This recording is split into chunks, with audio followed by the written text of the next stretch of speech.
Welcome Poker Life. Next question, Crispin. What are your top tips for somebody who wants to play live poker for the first time? They've started playing online poker and now they want to go to their local casino and sit down at an actual table. All right. Well, if you start online, then you know the rules, you know the way the games work. You probably have plenty of experience playing different game types. So the important thing is to feel confident in that. Do not be intimidated when you go to the live setting. When you're in a massive casino with lots of people around, it can be overwhelming. It's very stimulating. There are lights and noises, and you get to the poker pit. There can be lots of people. There's lists and things you have to do. Sign up for memberships. Watch our poker room review videos to get a sense of how things work, and you can compare them across different venues. But when you go there, feel confident. It's not something that's supposed to be overwhelming. Everyone feels a bit overwhelmed when they first go there. You'll see lots of people with their hoodies and their headphones and things like that, and you think, oh, these people are, live here. I feel like a complete fish out of water. Well, you're not. Everybody shows up for the first time at some point, right? So you're not alone, and don't be afraid to look like someone who is not there often, right? It's actually really beneficial to appear as though you're more recreational, more inexperienced than you actually are. Quite often when you show up to a poker room, there'll be a list, a waiting list. Put your name down, and while you're there, watch the tables that are currently being played. See if there are any rules that you find to be a bit unusual, things that happen that you don't really understand. And if you do see things that you're not familiar with, don't hesitate to ask. You can ask the dealers, you can ask other people that might be railing, and thus it'll ease your transition in. Number two, don't worry about live tells. First of all, the vast majority of people don't really pick up on live tells. It's overblown. Yes, it's a thing in poker, and when you're live, you have to be mindful of how you're presenting, but it's nowhere near as big a factor as you might believe. You might feel that you're competent online, going to a live setting, and then suddenly you're going to give all the information away because at home you're screaming at the monitor, you're dancing around when you suck out on someone or whatever.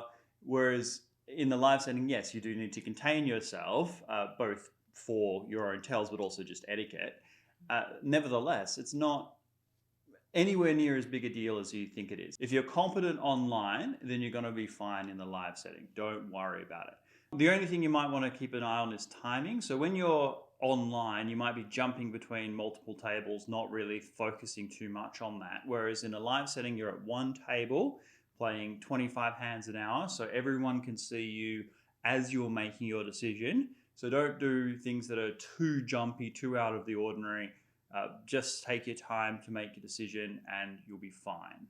Another thing to consider is the things that you have to do yourself that you don't have to do online. One of those things is to do with your chips and the size of the pot. So calculating pot odds, bet sizing.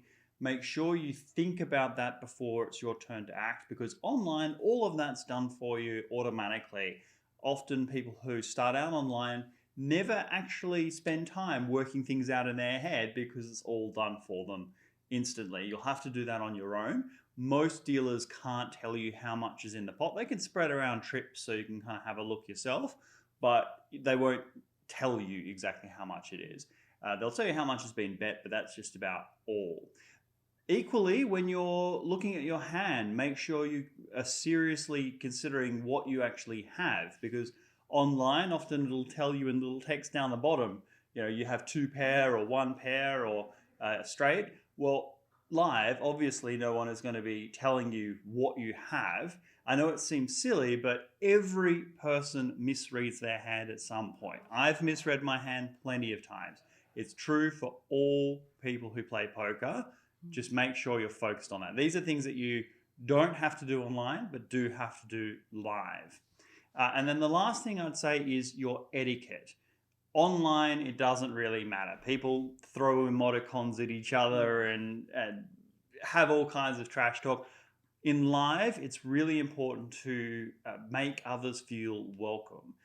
Live poker is more than just winning. Live poker is also an experience. So Feel free to chat to other people at the table, be social, be engaging, be curious. Other people have their own experiences that brings them to the table. It's a unique opportunity. When you're playing online, you don't really get an opportunity to converse with the other players, whereas in a live setting, you can find out what brings them to poker, what brings them to this particular venue. Do they have experiences elsewhere that are quite useful? You'll actually learn a great deal just by talking to other people at the table, and therefore show good etiquette. Even if that courtesy isn't reciprocated, there's always going to be bad apples. Things that happen all over the world. It's totally unavoidable, but the vast majority of people are excellent. And it's wise to assume that other people are also behaving well. And even if someone behaves poorly, assume they're just having a bad day. Treat it with the greatest generosity you can. It's good for the game, but also good for your mental space, which is something you need to do to avoid tilt at the table. Great. Those are great tips. I know we did a poll earlier this month, and most of you guys do prefer to play it live than online. So if you have any tips yourself, please leave them down below for other viewers. Otherwise, we'll see you next time. Goodbye for now.